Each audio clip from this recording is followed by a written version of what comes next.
New at 6:30 tonight, racism has played a part in Elizabeth Eckford's life for 70 years, but never more than when she walked up to the steps of Central High School for the first time in 1957. And Scripps reporter Dan Grossman met up with a member of the Little Rock Nine to talk about what's happening now compared to her experience growing up.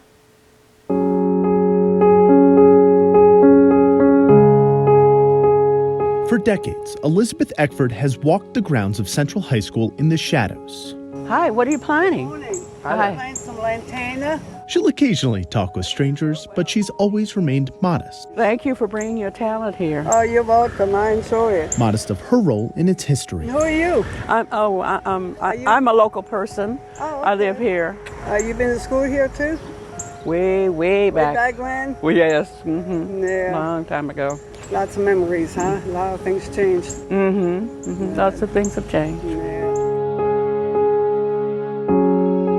To some, Elizabeth's name may not be familiar, but to many, the lasting image of her on Central's first day of desegregation in 1957 is. I had felt so terribly alone.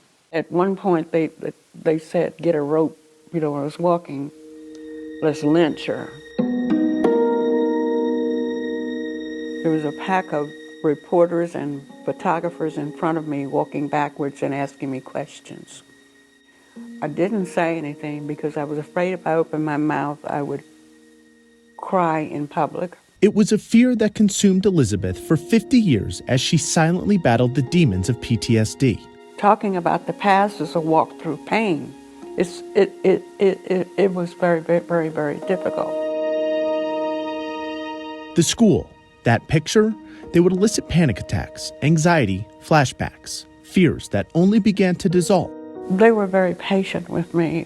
Once Elizabeth started sharing her story with students who let her know she wasn't in this alone. And I had to come and say thank you again and again and again.